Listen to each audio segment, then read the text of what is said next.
ए मान हलवायची नाही, तुझी ताठ मान हाच आपल्यासाठी सन्मान.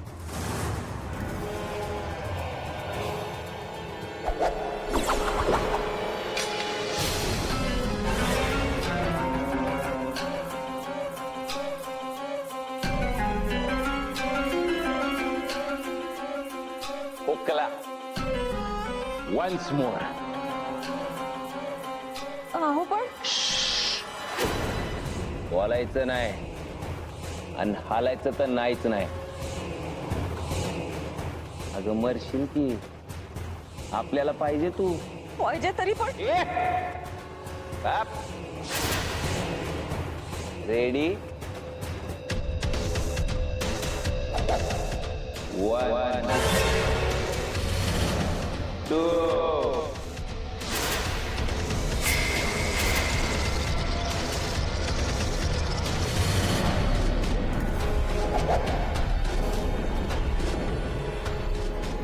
and break.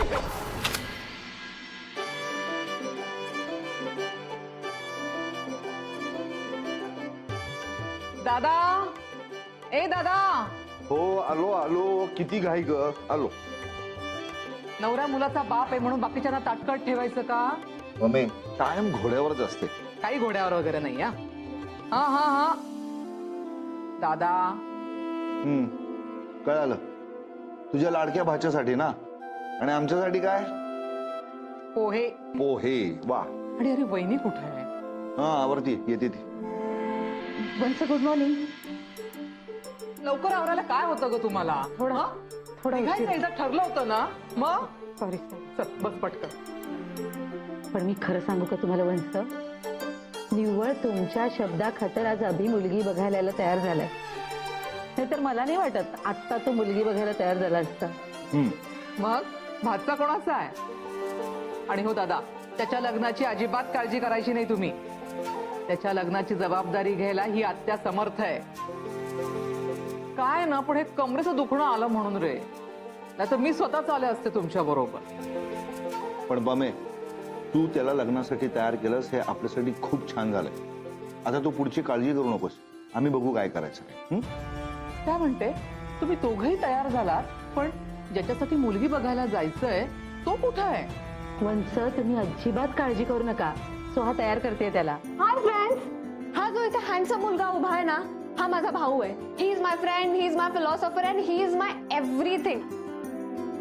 ह्याचं नाव Abhijit Paranjape, profession finance adviser. आणि वय नाही, जसं सुंदर मुलींना वय नसतं तसं हँडसम मुलांचंही वय सांगायचं नसतं. आता कालच मी याच्यासाठी स्टेटस अपडेट टाकलं होतं, यंदा कर्तव्य आहे, आणि आजच याचा मुलगी बघण्याचा कार्यक्रम आहे.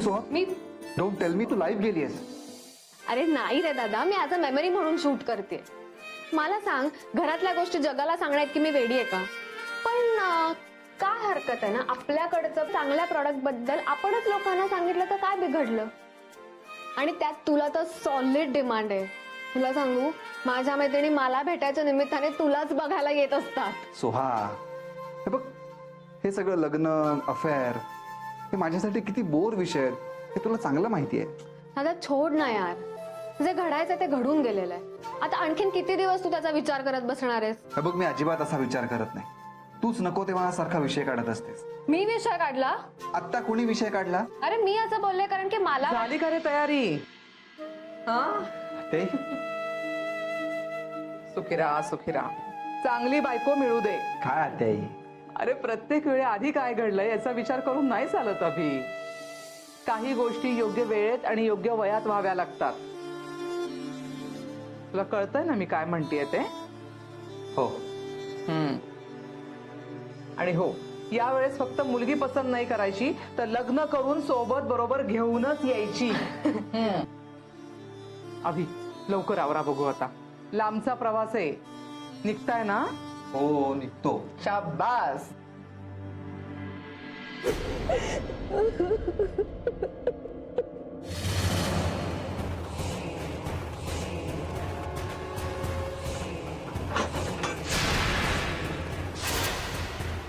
बायको, दरवाजा उघड. बायको, दॅट्स नॉट फेअर.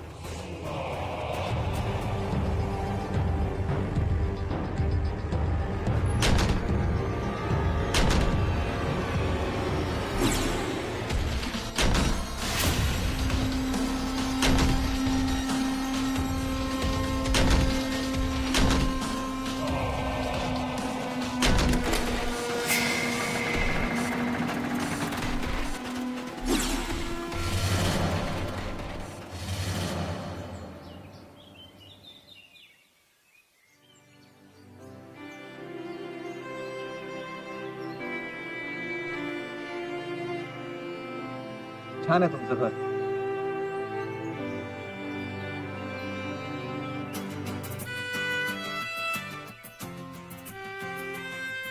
सॉरी, पण माझ्यासाठी ही सिच्युएशन खूप वियर्ड आहे.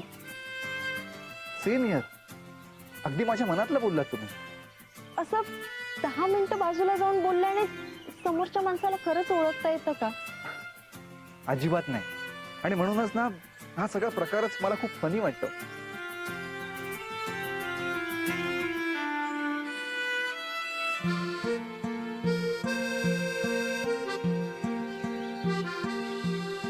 सॉरी. ऍक्च्युली मला हे लग्न नाही करायचं. Same year. तुम्ही पुन्हा एकदा माझ्या मनातलं बोललात. काय गंमत आहे नाही. असं म्हणतात की लग्न जुळण्यासाठी आधी विचार जुळावे लागतात, पण आपले विचार इथे जुळतायत ते लग्न न जुळण्यासाठी. पण तुम्हाला लग्न का नाही करायचं? नाही म्हणजे सॉरी, कुणी हो, निकेत. ऍक्च्युली मी घरी त्याच्याबद्दल सगळं सांगणारच होते, पण त्याआधीच हा कार्यक्रम ठरला आणि नाही नाही नाही, प्लीज डोंट वरी. मी स्वतःहूनच तुम्हाला नकार देईन. म्हणजे तुमच्या बॉयफ्रेंड बद्दल घरी सांगायला तुम्हाला अजून जास्त कॉन्फिडन्स येईल. Thank you so much. तुम्ही ही सिच्युएशन समजून घेताय. पण तुझं काय? Sorry. No no no, it's perfectly fine. पण तुला का हे लग्न नाही करायचंय? तुझी पण कोणी गर्लफ्रेंड वगैरे? ऍक्च्युली मला लग्नच करायचं नाही. का?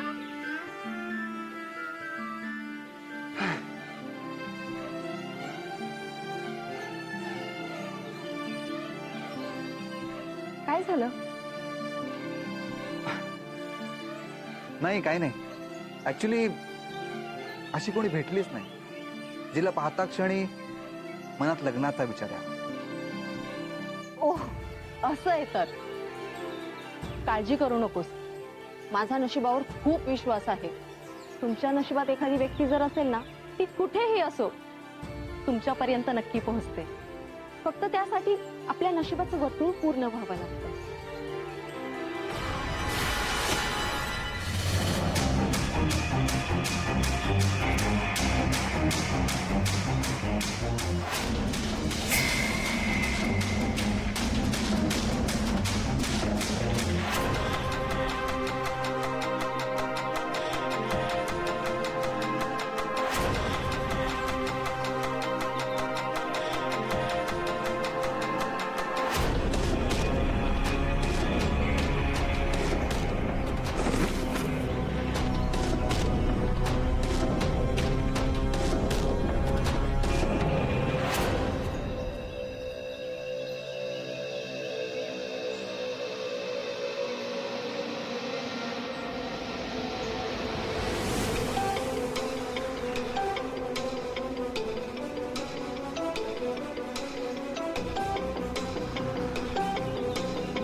चला कंसारी. वा, गरमागरम कणीस. अभि, मला एक गोष्ट सांग. की पहिल्याच भेटीमध्ये तू एवढ्या छान मुलीला नकार का दिलास? त्या मुलीनेच मला नकार दिला. का? तुला नकार द्यायला तुझ्या तसं काय कमी आहे? हँडसम आहेस. अरे तुझ्या इन्व्हेस्टमेंट ॲडवायझरचा बिझनेस चांगला सेट आहे. वडील रिटायर्ड जज आहेत, आई रिटायर्ड मुख्याध्यापिका आहे आणि दोघंही तुझ्यावर फायनान्शियली अवलंबून नाही आहेत. हो, आणि राहिली नणन. तर मी आता MBBS करते, त्यानंतर मी तो हा त्या मुलीचं एका दुसऱ्याच मुलावर प्रेम होतं. काय? हो. काय यार दादा, त्याचं पण आहे ना, त्याच्या बिझनेसवर प्रेम आहे त्याचं. असं काही नाही आहे आई. माझं जेवढं प्रेम माझ्या कामावर आहे तेवढंच तुमच्यावरही आहे. आणि राहता राहिली गोष्ट त्या मुलीची, तर या सगळ्या शेवटी नशिबाच्या गोष्टी आहेत. त्या मुलीच्याच शब्दात सांगायचं झालं तर जी व्यक्ती तुमच्या नशिबात असते ना, ती काहीही करून तुमच्यापर्यंत पोहोचतेच. पण त्यासाठी तुमच्या नशिबाचं वर्तुळ पूर्ण व्हावं लागतं.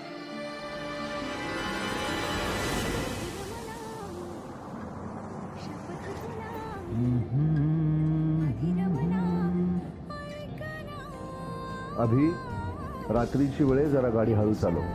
हो बाबा, तुम्ही आरामात झोपा आता.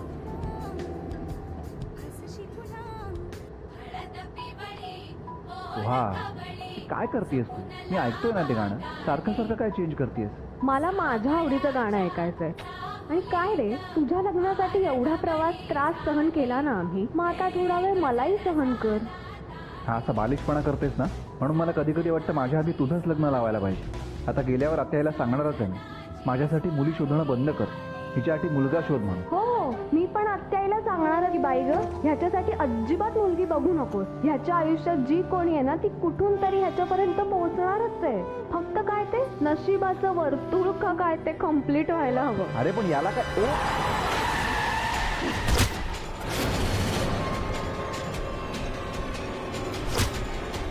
काय?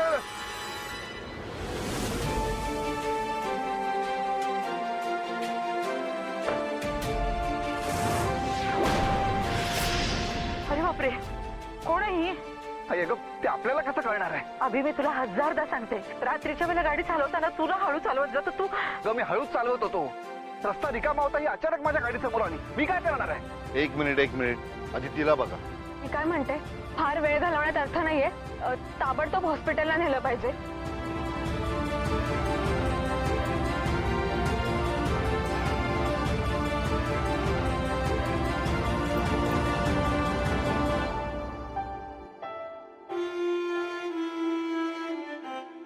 डॉक्टर, काळजी करण्यासारखं काही नाहीये ना? अजिबात नाही. फार मोठी काही दुखापत झालेली नाहीये. पण मग ही डोळे का नाही उघडत? गाडीला धडकल्यामुळे मानसिक धक्का बसलाय आणि अशक्तपणा पण आहे. त्यासाठी मी तसं इंजेक्शन दिलंय. थोड्या वेळात ती नक्की शुद्धीवर येईल. आई, बाबा, तुम्ही बाहेर थांबा.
आई, बाबा, लवकर या. कसं वाटतंय तुम्हाला? आई,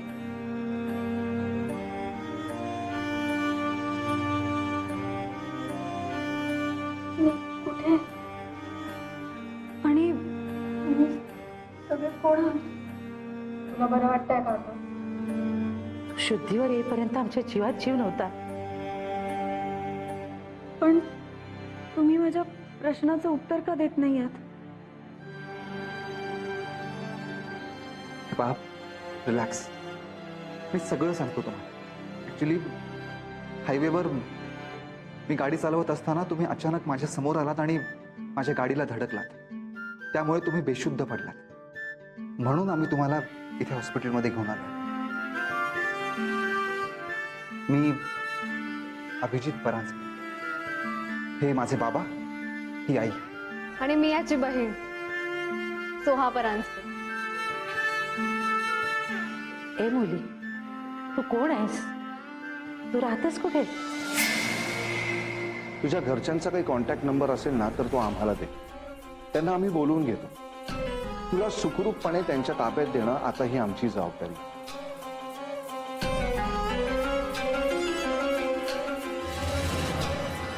काय ग हजार वेळा तुला सांगितलंय? हा? काय? पळा करते? बायको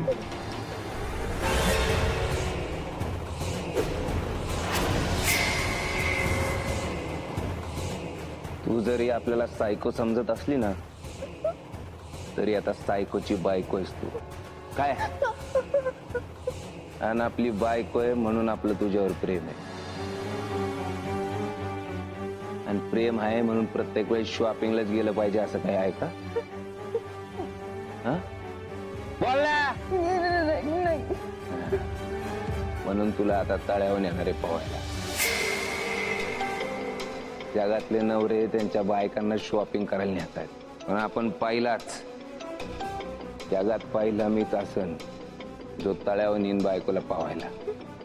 कळलंच असन तुला आपलं किती प्रेम आहे तुझ्यावर. पण तुम्हाला माहिती आहे ना, मला पाण्याची भीती वाटते. सगळी भीती मेली पाहिजे. तू फक्त या विक्रम राजे शिर्केला घाबरली पाहिजे. कळलं? चला पोहायला जायचंय. पण मला खरंच नाही यायचंय.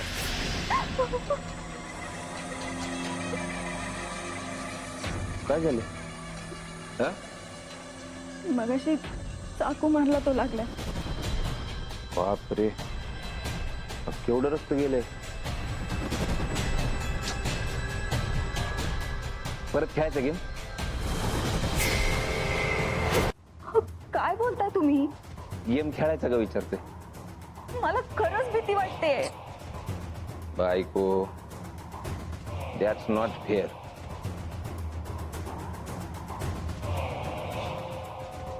याला काय अर्थ आहे? कुठल्याही माणसाला या जगात फक्त एकाच माणसाची भीती वाटली पाहिजे, तो म्हणजे विक्रम राजे शिर्के. काय? काय ठरवले? निघायचं? मला इथे राहायचं नाहीये. का? कुठं जाणार आहेस? गळ्यात मंगळसूत्र आहे माझ्या नावाचं. आपल्याला तळ्यावर जायचंय पोहायला.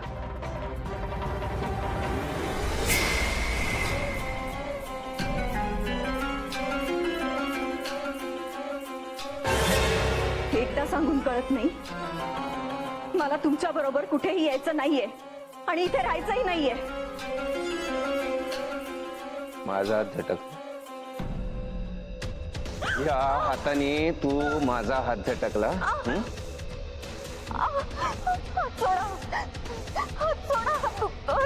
तुझा माज उतरवला पाहिजे होता. कळलं? तर माज उतरवतो आता. माझ्या नजरेला नजर भिडवती. नको. माज आलाय. मी हात जोडते, पार पडते, पण मला मारू नका. तर माज नाही उतरवला ना,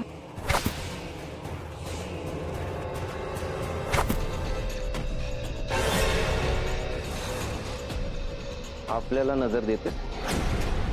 एवढी मजल गेली तुझी. तुला तर आता